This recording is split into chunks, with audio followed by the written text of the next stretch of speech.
The Memoirs of the Reverend George Whitefield. Chapter 4. From his embarking at Charleston for London to his preaching first at Morefields, 1739. September 6, 1738. Mr. Whitefield embarked in a ship bound for Charleston to London. They had a very uncomfortable passage. For almost a fortnight they were beat about, not far from the bar. They were soon reduced to an allowance of water, and the ship itself was quite out of repair. They were also very poorly off for provisions. When they had advanced about a third part of their passage, they met with a Jamaican man who had plenty of everything. He sent for Mr. Whitefield on board and offered him a most commodious berth. But he did not think it right to leave his shipmates in distress, and therefore returned to his own ship, with some things as they were pleased to give him. The remaining part of the voyage was still more perilous. The only thing comfortable was that in the midst of these trials, deep impressions were made on some that were on board, all constantly attending public worship twice and some thrice a day. Once the captain cried out, "Lord, break this hard heart of mine." Others were impressed, particularly one Captain Gladman, a passenger, on whom a great change was wrought, and who afterwards, at his own earnest request, became Mr. Whitefield's fellow traveler. At length, about 9 weeks tossing and beating to and fro, they found themselves in Limerick Harbor. Footnote: I wish I could never forget what I felt when water and other provisions were brought us from ashore. One Mr. Mannon, a country gentleman, came from his seat at midnight on purpose to relieve us, and most kindly invited me, though unknown, to his house to stay as long as I pleased. End of the footnote. At Limerick, Bishop Burskoff received him very kindly and engaged him to preach in the cathedral, the good effects of which he heard of many years after. From thence he went to Dublin, where he preached and was courteously received by Dr. Delaney, Bishop Rendell, and Archbishop Bolton, who had heard of him from a gentleman at Gibraltar. And after a passage of 24 hours from Dublin, he arrived at Parkgate Thursday, November 30th, preached twice on the Lord's Day at Manchester, and came to London the following Friday, December the 8th. Here he had a conference with the Moravian brethren, who had lately come to London, and though he could not directly fall in with their way of expressing themselves, yet he heartily agreed with them in the old Protestant doctrine of justification in the sight of God, by faith alone in the imputed righteousness of Christ, and was not a little delighted to find a great increase of the work of God, both as to light and love, doctrine and practice, through the instrumentality of Mr. Charles and especially Mr. John Wesley. Some of the clergy now began to show their displeasure more and more, so that in 2 days 5 churches were denied him. And though the Archbishop of Canterbury and the Bishop of London both received him civilly, it was but coldly, and the latter inquired whether his journals were not a little tinged with enthusiasm. He replied that they were written only for himself and private friends, and were published entirely without his consent or knowledge, or so much as his consent being asked at all. Footnote: it was certainly wrong to publish them without his consent and revisal otherwise. The publication of them was a very proper way to prevent the misrepresentation of facts, either by calamity and distraction on the one hand, or by exaggeration on the other. And it is a great pity he did not continue them. They would have been the best possible memoirs of his life. But we see how the offense given by, or taken at, some passages might help to determine him to proceed, as he afterwards says, in a more compendious way. The journals were, indeed, mostly written amidst his incessant labors in preaching, traveling, and writing a multitude of letters, and the whole was told with the unguarded simplicity which, though it charms the candid and disposes them to forgive or overlook many things, yet gives a frequent handle to the critical and severe. It must also be owned that his unsuspecting honesty made him sometimes receive with too little caution the characters of persons and societies from those whom he took to be the friends of religion, and who, perhaps, were really so, but were misinformed. Being therefore convinced upon second thoughts that his journal and the first two parts of his life needed correction, he promised a new edition to them, which he accordingly published in 1756. And in the prefix, he ingenuously acknowledges that, upon a review, he had found many mistakes, which are now rectified, and many passages that were justly exemptionable, which are now erased.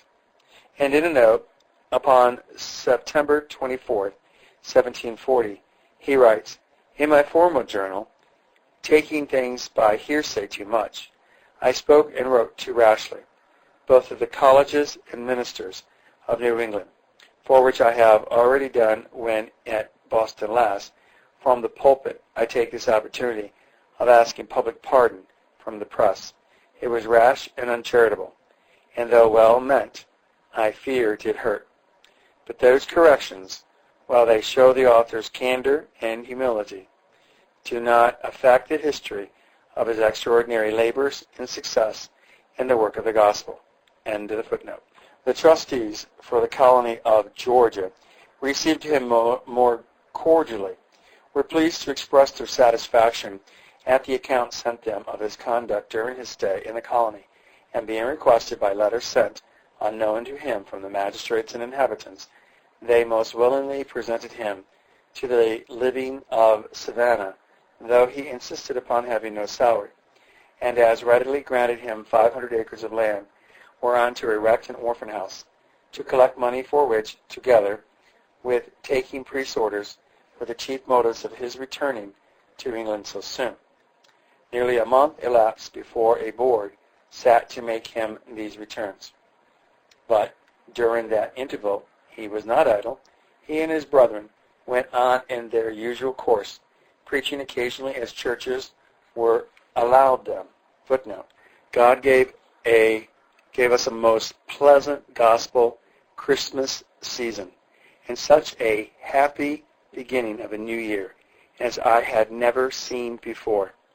On the first night of the new year, says Wesley, Mr. Hall, Chin, Ingham, Whitefield, Hudson's, and my brother Charles were present at our love feast with about 60 of our brethren.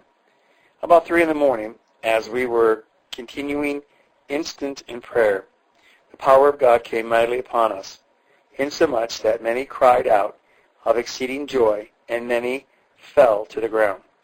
As soon as we were recovered a little from that awe and amazement at the presence of His Majesty, we broke out with one voice, "We praise Thee, O God.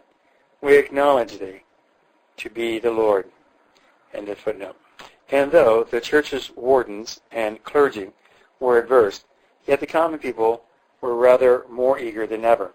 But what surprised him most was to see many of the heads and members of the London societies, who, by the accounts given by Drs. Woodward and Hornick, footnote, see Dr. Woodward's account of the rise and progress of the religious societies in the city of London, etc., end of the footnote, thought were founded on a good bottom, make such virulent oppositions. However, numbers of them were of another mind, and other societies were soon formed in various parts of the town. A large room in Feather Lane was the general place of rendezvous, where they had frequent meetings and great satisfaction of social prayer.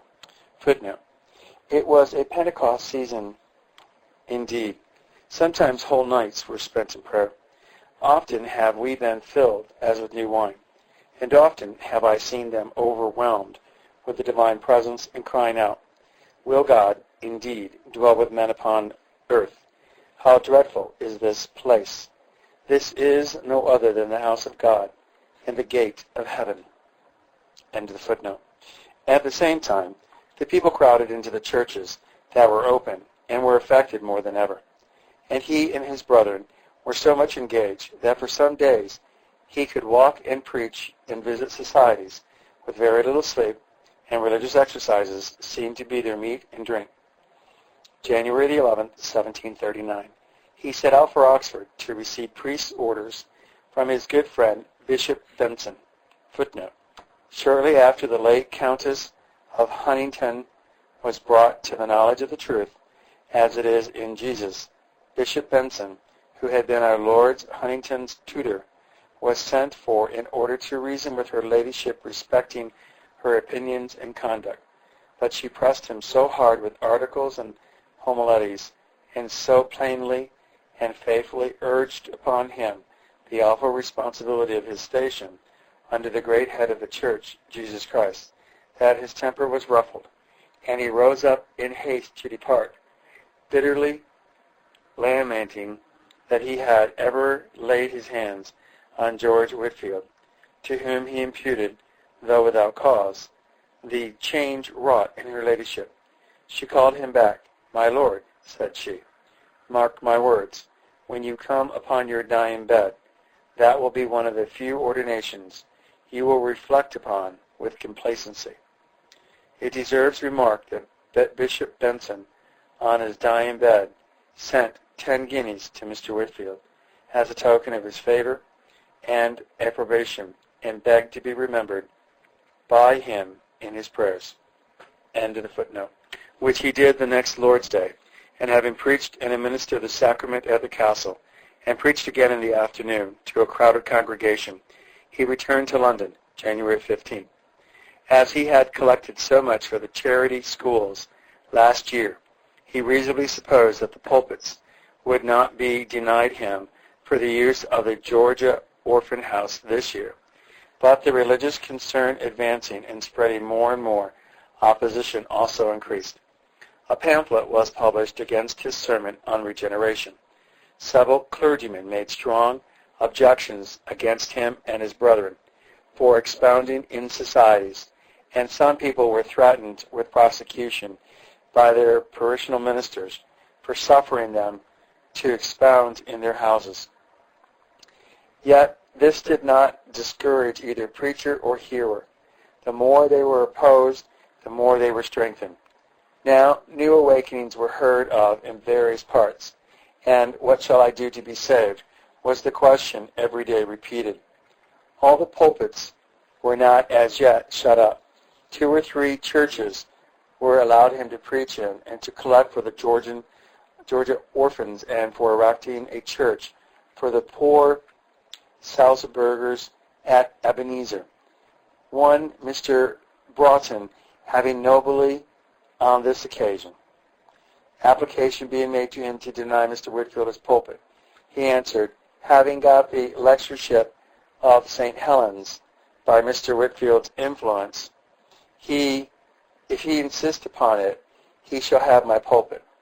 Mr. Whitefield did insist upon it, but Mr. Broughton losing the lectureship, he afterwards blames himself much for his conduct. In Bristol, he had the use of churches for 2 or 3 Sundays, but soon found they would not open very long. The dean was not at home. The chancellor threatened to silence and suspend him. Footnote. When Whitefield arrived at Bristol, the chancellor of that diocese had told him that he would not prohibit any minister from lending him a church, but in the course of a week he sent for him and told him he intended to stop his proceedings. He then asked him for what authority he preached in the diocese of Bristol without a license. Whitefield replied, "I thought that custom was grown obsolete." "And why, pray, sir, did you ask the clergyman this question who preached for you last Thursday?" The chancellor then read to him those canons which forbid any minister from preaching in a private house. Whitefield answered he apprehended they did not apply to professed ministers of the Church of England.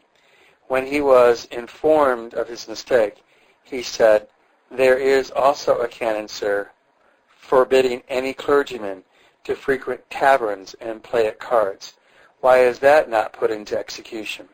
And he added that notwithstanding those canons, he could not but speak the things which he knew, and he was resolved to proceed as usual.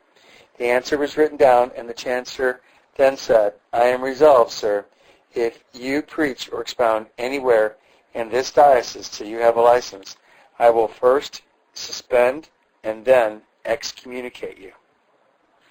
End of the footnote. In about a fortnight, every door was shut except Newgate, where he preached and collected for the poor prisoners, and where people thronged and were much impressed. But this place also was soon shut against him by orders from the mayor. One Sunday, when Whitefield was preaching at Bermondsey, Bermondsey church, as he tells us, with a great freedom in his heart and clearness in his voice, to a crowded congregation, near 1,000 people stood in the churchyard during the service. Hundreds went away who could not find room, and he had a strong inclination to go and preach to them from one of the tombstones. This, he says, put me first upon thinking of preaching without doors. I mentioned it to some friends, who looked upon it as a mad notion. However, we knelt down and prayed that nothing might be done rashly. "Hear and answer, O Lord, for thy name's sake." About a fortnight afterwards he went to Bristol. Near that city is a tract of country called Kingswood.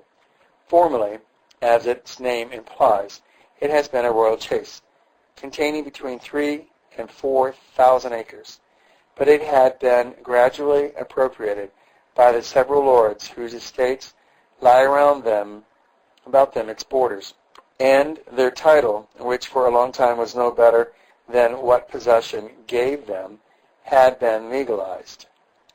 The deer had long since disappeared, and the greater part of the wood also, and the coal mines having been discovered there, from which Bristol derives its chief supply of fuel, it was now inhabited by a race of people as lawless as the foresters, their forefathers, but far more brutal, and differing as much from the people of the surrounding country in dialect as in appearance. They had at that time no place of worship, for Kingswood then belonged to the outparish of St. Philip and Jacob, and if the Kohlers had been disposed to come from a distance of 3 or 4 miles, they would have found no room in the parish church of a populous suburb. When upon his last visit to Bristol before his embarkation, Whitefield spoke of converting the savages, many of his friends said to him, "What need of going abroad for this? Have we not Indians enough at home? If you have a mind to convert Indians, there are Kohlers enough in Kingswood." Towards these Kohlers, Whitefield, as he says, had long felt his bowels yearn, for they were very numerous, and yet as sheep having no shepherd. In truth, it was a matter of duty and of sound policy, which is always duty, that these people should not be left in a state of bestial ignorancy, heathens, or worse than heathens, in the midst of a Christian country, and brutal as savages in the close vicinity of a city, which was then in extent, wealth, population, and commercial importance, the second city in England. On the afternoon, therefore, on Saturday, February 17th, 1739, he stood upon a mound in a place called Rose Green, where his first field pulpit, and preached to as many as came to hear, attracted by the novelty of such an address. "I thought," says he, "it might be doing the service of my Creator, who had a mountain for his pulpit, and the heavens for a sounding board, and who, when his gospel was refused by the Jews, sent his servants into the highways and hedges. Not more than 200 persons gathered around him, for there had been no previous notice of his intention, and these perhaps, being no way prepared for his exhortations, were more astonished than impressed by what they heard. But the first step was taken, and Whitefield was fully aware of its importance. Blessed be God, he says in his journal, that the ice is now broke, and I have now taken the field. Some may censure me, but is there not a cause? Pulpits are denied, and the poor collards ready to perish for lack of knowledge. At the second and third time, the numbers greatly increased, till the congregation, at a moderate computation, amounted to near 20,000. But with what gladness and eagerness many of these despised outcasts, who had never been in a church in their lives, received the word, is above description. Having, as he writes, no righteousness of their own to renounce, they were glad to hear of a Jesus who was a friend of publicans, and came not to call the righteous, but the sinners to repentance. The first discovery of their being affected was to see the white gutters made by their tears, which plentifully fell down their black cheeks as they came out of their coal pits. Hundreds and hundreds of them were soon brought under deep conviction, which, as the event proved, happily ended in a sound and thorough conversion. The change was visible to all, though numbers chose to dispute it to anything rather than the finger of God. As the scene was quite new, I had but just begun to be an exemplary preacher. It often occasioned many inward conflicts.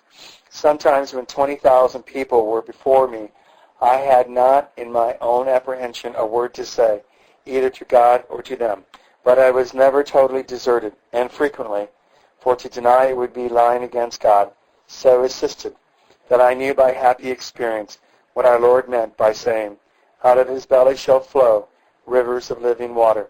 The open firmament above me, the prospect of the adjacent fields, with the sight of thousands and thousands, some in coaches, some on horseback, and some in the trees, and at times all affected and drenched in tears together, to which sometimes was added the solemnity of the approaching evening, was almost too much for and quite overcame me. Besides the collards and thousands from neighboring villages, persons of all ranks flocked daily out of Bristol, and he was soon invited to preach, by some of the better sort, in a large bowling green in the city itself. Many, indeed, sneered to see a stripling with a gown mount a table upon what he called unconsecrated ground, and for once or twice it excited the contempt and laughter of the higher ranks, who formerly were his admirers when he preached in the churches. But God enabled him to endure the laugh, and to preach the gospel of Christ with earnestness and consistency, and was pleased to attend it with his blessing. From all quarters people flocked, under great concern about their souls. Sometimes he was employed almost from morning to night, giving answers to those who came in great distress, crying out, "What shall we do to be saved?" More assistance was wanted. He therefore wrote to Mr. John Wesley, who had never yet been at Bristol, and having received a favorable answer, recommended him and his brother in the strongest manner to the people, and humbly prayed that the last might be first, for he was determined to pursue his scheme of the orphan house and return to his retreat in Georgia. Mr. Wesley having come, he took an affectionate leave of his friends at Bristol, and made a second excursion to Wales, where an awakening had begun some years before by the instrumentality of Reverend Griffin Jones, and was now carried on by the ministry of one Mr. Hal Harris, a layman. They met at Cardiff, and in a company where many others went to Husk, Pontypool, Abergravine, Comihoy, Charleston, Trelex, and Newport, and preached in all these places. Mr. Whitefield first in England, and Mr. Harris afterwards in Wales, to many thousands. The serious persons, among them of the free grace dissenters, rejoiced. But many of the high-flying principles and of another stamp were equally enraged and expressed their dislike by mockings and threats. All these, however, was enabled to bear the patience and without the least discouragement. About the 8th of April, from Wales, he sent to Glasgow, Colchester, the place of his birth, where a church was allotted him for once or twice, but no more. However, he preached frequently in Boot Hall, the place where the judges sat, and in his brother's field to many thousands. Footnote: at the time of Mr. Whitfield's preaching, at Colchester. Old Mr. Cole, a dissenting minister, used to say, "These are the days of the Son of Man indeed." This Mr. Cole, Mr. Whitefield, when a boy, was taught to ridicule. Being asked once by one of his congregation what business he would be of, he said, "A minister," but he would take care never to tell stories in the pulpit, like old Cole.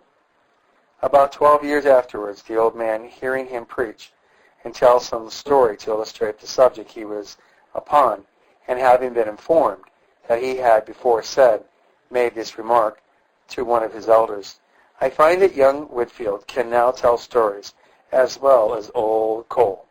He was much affected with Mr. Whitefield's preaching, and so humble that he used to subscribe himself to curate and went about preaching after him in the country from place to place.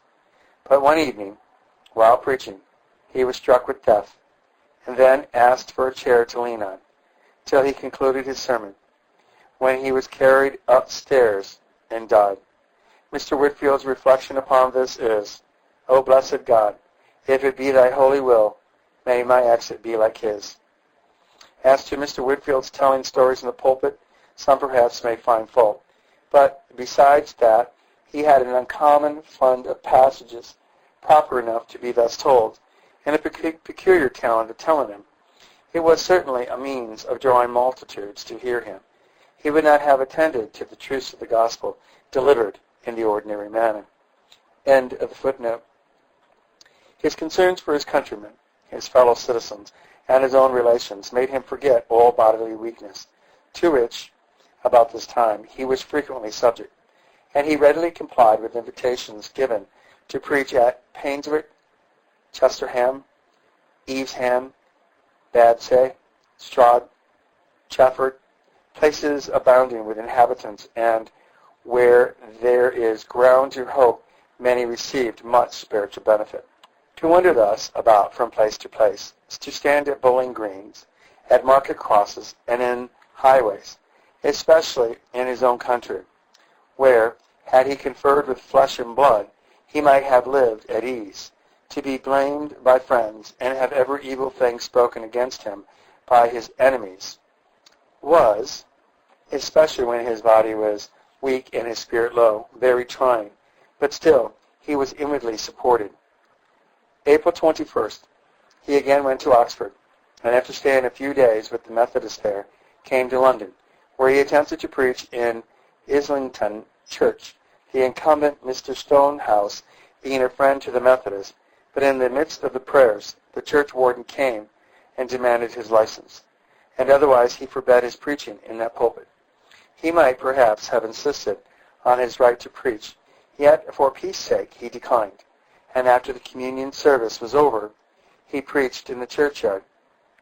Opportunities of preaching in a more regular way being now denied him, and his preaching in the fields being attended with a remarkable blessing, he judged it his duty to go on in this practice, and ventured the following Sunday into Morefields, public notice having been given, and the thing being new and singular. Upon coming out of the coach, he found an incredible number of people assembled. Many had told him that he should never come again out of that place alive. He went in, however, between two of his friends, who, by the pressure of the crowd, were soon parted entirely from him, and were obliged to leave him to the mercy of the ramble. But these, instead of hurting him, formed a lane for him, and carried him along to the middle of the fields, where a table had been placed, which was broken in pieces by the crowd, and afterwards packed again to the wall, that then parted the upper and lower Morefield, from whence he preached without molestation, to an exceeding great multitude in the lower fields. Finding such encouragement, he went that evening to Kensington Common, and a large open place, almost 3 miles distance from London, where he preached to a vast multitude, who were all attention, and behaved with as much regularity and quietness as if they had been in church. Footnote: words cannot well express the glorious displays of divine grace which we saw and heard of and felt. End of chapter 4. having been read by Peter John Parisi, also known as Brian Dean. None of my audios are copyrighted. Please feel free to make as many copies as you desire to the glory of God.